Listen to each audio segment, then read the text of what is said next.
अस्सलामुअलैकुम, welcome back. उम्मीद है कि आप सब ठीक होंगे, अच्छे से होंगे। तो आज की इस वीडियो में हम एक इम्पॉर्टेंट टॉपिक और आखिरी टॉपिक पढ़ने वाले हैं वेक्टर्स में, that is projection of vector on A line. इस टॉपिक में से अगर आपको एक क्वेश्चन आ सकता है, वो इस तरह से आएगा कि find the projection of A vector on B vector. तो यहाँ आपसे ये क्वेश्चन पूछा जाएगा कि आपको कोई ए वेक्टर होगा, उसकी प्रोजेक्शन आपको बतानी होगी वेक्टर बी पर, प्रोजेक्शन ऑन वेक्टर बी। तो इस तरह से आपको क्वेश्चन आएगा, तो आपको ये पार्ट भी आना चाहिए। तो इसमें से आ सकता है क्वेश्चन, इसीलिए इसको भी पढ़ेंगे। छोटा सा टॉपिक है, इसको भी आज हम पढ़ेंगे। तो यहाँ से हम पहले समझेंगे कि प्रोजेक्शन क्या होता है। देखो, प्रोजेक्शन का मतलब होता है projection of A vector on A line. तो अगर हम यहाँ से इस तरह से कोई लाइन बनाएंगे, इस तरह से, ये हमारे पास एक लाइन है, इसको हम नाम देंगे एल। तो एल हमारे पास एक लाइन है। अब यहाँ से हम इस तरह से एक वेक्टर लेंगे जिसका नाम देंगे ए वेक्टर। अब हमें बताना है कि जो ये ए वेक्टर होगा, इसकी प्रोजेक्शन इस लाइन पर क्या होगी, इसकी प्रोजेक्शन इस लाइन पर क्या होगी। इसका मतलब ये है कि ये किस तरह से बिहेव करेगा। इसका जो शेडो होगा, इसका जो जो ये लाइन, जो ये वेक्टर होगा, इसका शेडो अगर यहाँ पर पड़ेगा तो वो किस तरह से आएगा, that is called the projection. तो इसकी इस लाइन पर क्या प्रोजेक्शन होगी, वो चीज़ हमें बतानी है। और डायरेक्टेड लाइन भी बेसिकली एक वेक्टर ही होता है, तो आपको एक वेक्टर के दूसरी वेक्टर पर प्रोजेक्शन निकालनी होगी। तो ये चीज़ हम सीखेंगे इस वीडियो में। देखो, यहाँ पर हम क्या मानते हैं, अगर हमारे पास एक वेक्टर है ए वेक्टर और बी वेक्टर है दूसरा वेक्टर, ये हमारे पास क्या है, वेक्टर्स। और ए वेक्टर जो है वो makes an angle theta with the vector B. अगर ये इसके साथ एंगल थीटा बनाता है, सपोज करो यहाँ पर एंगल क्या है, थीटा, और इसको हम बी वेक्टर मानेंगे for example, then the projection of A vector on B vector. फिर अगर हमें प्रोजेक्शन निकालनी होगी ए वेक्टर की किस पर, बी वेक्टर पर।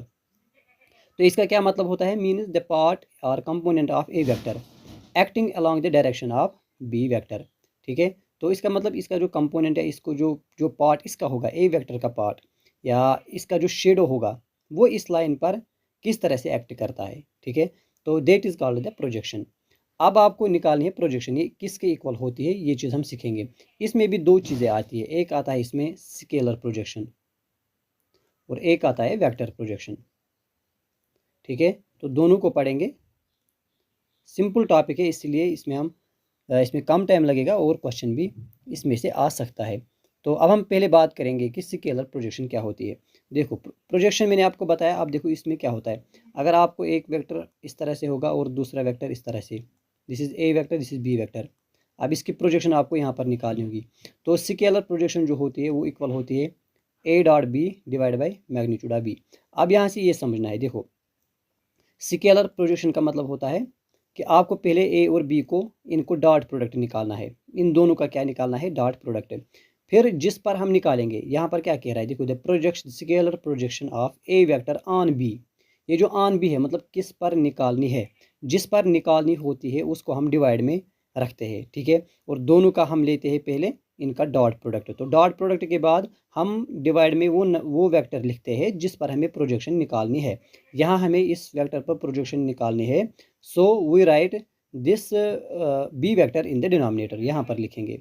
तो यहाँ पर इसमें दूसरा पॉइंट इस तरह से भी आता है, और हम इस तरह से भी इसको लिख सकते हैं। जो प्रोजेक्शन होती है वो होती है magnitude of A vector cos theta. ठीक है, magnitude of A cos theta, इस तरह से भी हम इसको लिखते हैं। क्योंकि जो कॉस थीटा होता है ये किसके इक्वल होता है, कॉस थीटा बराबर होता है A dot B divide by magnitude of A magnitude of B. ये इसके इक्वल होता है। और फिर यहाँ से ये दोनों कैंसिल हो जाएंगे। ठीक है, जब हम यहाँ पर ये वैल्यू पुट करेंगे तो हमारे पास क्या आएगा, हमारे पास आएगा A dot B divide by magnitude of B. तो ये इस तरह से भी आता है और इस तरह से भी आता है, दोनों यहाँ पर राइट है। इस तरह से भी लिख सकते हैं और इस तरह से भी लिख सकते हैं। सो this is the scalar projection. ठीक है, तो इस तरह से आपको स्केलर प्रोजेक्शन निकालनी है। और इसके बाद आता है इसमें वेक्टर प्रोजेक्शन। अब वेक्टर प्रोजेक्शन का मतलब होता है, जब हम ए वेक्टर को बी वेक्टर पर प्रोजेक्शन निकालेंगे तो वो किसके इक्वल होता है, वो होता है ए डॉट बी, वहाँ पर भी ए डॉट बी, और यहाँ पर डिवाइड में अब आएगा magnitude of B whole square, और मल्टीपल में बी वेक्टर भी आता है। This is the vector projection. तो दोनों में क्या फ़र्क है, दोनों में ये फ़र्क है, यहाँ पर दो जो वेक्टर्स है वो यहाँ पर एक्स्ट्रा आते हैं। पहले यहाँ पर मैग्नीट्यूड ऑफ बी स्क्वायर आता है और यहाँ पर बी भी आता है। ठीक है, ये दोनों यहाँ पर एक्स्ट्रा आते हैं। तो जो स्केलर प्रोडक्ट है उसमें ये नहीं आता है, वहाँ पर A dot B divide by magnitude of B आता है। तो इतना आपको याद रखना है।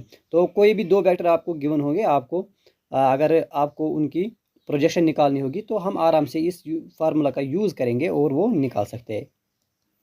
अभी इसकी डिराइवेशन है, इस पर हम नहीं जाएंगे, ये आसान है, लेकिन हमें सिर्फ याद रखना है कि जो प्रोजेक्शन होती है, वेक्टर प्रोजेक्शन क्या होती है और स्केलर प्रोजेक्शन क्या होती है, ये चीज़ आपको आनी चाहिए।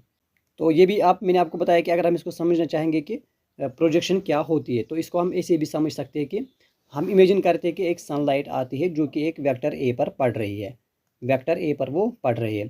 फिर जो शेडो होगा formed on the vector B, जो वेक्टर बी पर शेडो बनेगा किस किस वेक्टर का, ए वेक्टर का, इज़ द प्रोजेक्शन, वही प्रोजेक्शन होती है। मैंने पहले बताया इसको हम शेडो भी कहते हैं। That is why projection is often called as shadow of one vector on another.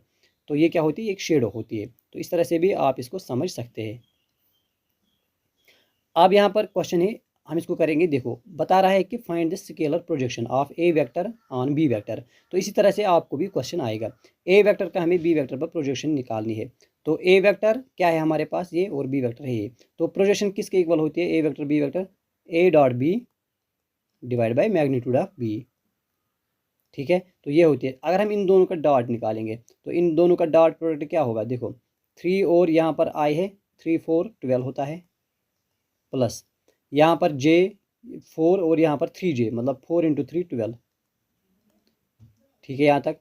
और के यहाँ पर नहीं है तो वो 0 होगा, डिवाइड में मैग्नीट्यूड है बी, बी का मैग्नीट्यूड क्या है, दिस इज़ 4, इसका स्क्वायर आएगा प्लस 3 का स्क्वायर, दिस इज़ 24, डिवाइड में आएगा 16 plus 9, that is 24 divide by √25 होगा। √25 किसके इक्वल होता है, 5 के इक्वल। So this is the projection, this is the projection of A vector on B vector. तो इस तरह से आपको ये क्वेश्चन करना है। अब पहले आप इस क्वेश्चन को खुद ट्राई कीजिए, फिर मैं करूँगा इसको। तो यहाँ पर बता रहा है कि हमें इसकी प्रोजेक्शन निकालनी है, ए वेक्टर। ए वेक्टर क्या है, तो हम जानते हैं कि प्रोजेक्शन क्या होती है, A dot B divide by magnitude of B. ठीक है, तो क्या होगा ये, सबसे पहले 2 × 1, देखो आई के कोफिशिएंट इसको मल्टीपल करेंगे, 2 × 1 2 होता है, फिर प्लस जे के कोफिशिएंट एक जगह पर 3 है, पहले में 3 है और दूसरे में -1, डेट इज़ -3, 3 × 1 -3, डिवाइड में बी का मैग्नीट्यूड आता है, बी का मैग्नीट्यूड क्या आएगा, अंडर रूट आई का कोफिशिएंट है 1 स्क्वायर और जे का भी है -1, that is -1 square, this is 1 square plus 1 square, that is √2। तो यहाँ पर नीचे आएगा √2, तो 2 × 2 plus -3 that is -1 divide by √2। So this is the projection, ये होगी इसकी प्रोजेक्शन। आई बात समझ में। तो इस तरह से आप ये कौन सी प्रोजेक्शन है, ये है स्केलर प्रोजेक्शन। क्या है ये, स्केलर। तो अगर हमें स्केलर प्रोजेक्शन निकालनी होगी तो हम इस तरह से निकालेंगे। लेकिन यहाँ पर क्वेश्चन में क्या कह रहा है कि हमें वेक्टर प्रोजेक्शन निकालनी है। क्या निकालनी है, वेक्टर प्रोजेक्शन। तो हम क्या लिखेंगे वेक्टर प्रोजेक्शन के लिए, हम सबसे पहले इसको यहाँ पर पहले रब करेंगे, हमें वेक्टर प्रोजेक्शन निकालेंगे। स्केलर आपको समझ आया है किस तरह से निकालते हैं।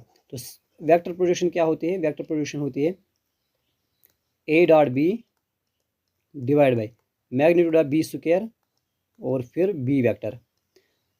ठीक है, अब ए डॉट बी क्या होगा, ए डॉट बी अभी हमने निकाला, वो था -1 ठीक है, divide by A dot B is -1। अगर यहाँ पर करेंगे, देखो 2 × 1 2 -3 × 1 3, दैट इज़ -1, और डिवाइड में मैग्नीट्यूड बी स्क्वायर, यहाँ √2 आया था, इसका स्क्वायर लेंगे, और मल्टीपल में बी वेक्टर, बी वेक्टर क्या है, i-j। ठीक है, तो ये क्या होगा, स्क्वायर और रूट यहाँ पर कैंसिल होके हमारे पास आएगा -1 डिवाइड बाई 2 i-j। अब ये है हमारे पास वेक्टर प्रोजेक्शन। वेक्टर प्रोजेक्शन इसको क्यों कहते हैं, क्योंकि इसमें वेक्टर भी आता है। ठीक है, तो स्केलर में स्केलर आता है, वहाँ पर वेक्टर नहीं आएगा। तो इस तरह से आप वेक्टर प्रोजेक्शन या स्केलर प्रोजेक्शन निकाल सकते हैं।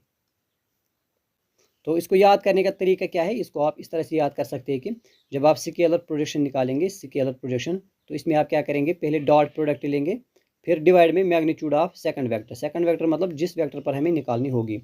और दूसरे में अगर हमें वेक्टर प्रोजेक्शन निकालनी होगी तो हम क्या करते हैं, पहले डॉट प्रोडक्ट लेते हैं, फिर मैग्नीट्यूड जो होगा मतलब दूसरा वेक्टर उसका स्क्वायर लेंगे, फिर वही सेकंड वेक्टर जो होगा उसको यहाँ पर मल्टीपल भी करेंगे। तो यहाँ पर ये भी याद रखो कि देखो अगर हमारे पास पी वेक्टर है, ये एक यूनिट वेक्टर है। पी वेक्टर क्या है, unit vector, along line L line पर जो भी मैं बना रहा था।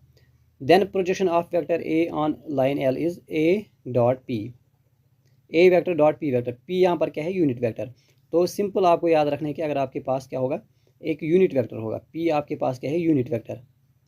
देन जो प्रोजेक्शन होगी एल पर, क्या होगी, प्रोजेक्शन इस तरह से, ये एल होगा, लाइन एल, यहाँ से ए वेक्टर होगा, ये ए पॉइंट, दिस इज एल। तो ये जो पी वेक्टर, यहाँ पर पी वेक्टर, अगर ये यूनिट वेक्टर होगा मतलब इसकी जो इसका जो मैग्नीट्यूड होगा that will be equal to 1, क्या होगा, 1। अगर 1 होगा मतलब यूनिट वेक्टर होगा, तो फिर प्रोजेक्शन हम इस तरह से भी निकालते हैं, ए वेक्टर लेंगे उसको यूनिट वेक्टर से मल्टीपल करेंगे, डॉट प्रोडक्ट निकालेंगे, ठीक है। तो ये हमें क्या देगा, स्केलर प्रोजेक्शन, क्या देगा, स्केलर प्रोजेक्शन। तो ये तो आपको पता ही है कि प्रोजेक्शन हम किस तरह से निकालते हैं, ये मैंने आपको बताया। अब यहाँ पर दो चीज़ें याद रखना कि अगर वेक्टर्स परपेंडिकुलर हुए, क्या हुए, अगर वेक्टर्स क्या हुए, परपेंडिकुलर, तो जो ए डॉट बी होता है वो किसके इक्वल होता है, वो 0 के इक्वल होता है। हम प्रोजेक्शन क्या होती है, A dot B divide by magnitude of B. जब परपेंडिकुलर होंगे तो इनका वैल्यू क्या होगा, 0 होगा, तो सारी जो प्रोजेक्शन होगी वो क्या आएगी, सारी प्रोजेक्शन 0 के इक्वल आएगी। तो याद रखना कि अगर वेक्टर्स परपेंडिकुलर हो गए, परपेंडिकुलर का मतलब डॉट प्रोडक्ट क्या होगा, 0 होगा। जब डॉट प्रोडक्ट 0 होगा तो ये सारा 0 इक्वल के इक्वल होगा, then projection will be equal to 0, projection भी 0 होती है, ठीक है। तो ये था इसमें से छोटा सा टॉपिक प्रोजेक्शन। होप कि ये टॉपिक भी आपको समझ आया है। अगर आपसे पूछा जाएगा कि एक वेक्टर की दूसरे वेक्टर पर प्रोजेक्शन निकालो, आप निकाल सकते हैं। बस कंक्लूजन में हम ये कहेंगे आपको क्या याद रखना है। सबसे पहले अगर आपको स्केलर प्रोजेक्शन अगर आपके पास आएगा तो उसका मतलब होता है A vector dot B vector divide by magnitude of B vector. तो अगर आपके पास वेक्टर प्रोजेक्शन आ गई, वेक्टर प्रोजेक्शन, तो आप क्या करेंगे, पहले ए डॉट बी निकालेंगे, उसको डिवाइड मैग्नीट्यूड ऑफ जिस वेक्टर पर निकालेंगे उसका स्क्वायर, और आखिर पर मल्टीपल करेंगे बी वेक्टर से। तो ये आपके पास आएगी वेक्टर प्रोजेक्शन, ठीक है। तो आज का ये वीडियो यहीं तक रखेंगे। तो उम्मीद है कि आपको ये समझ आया है, तो एक लाइक और एक कमेंट ज़रूर कर देना। Thank you for watching this video.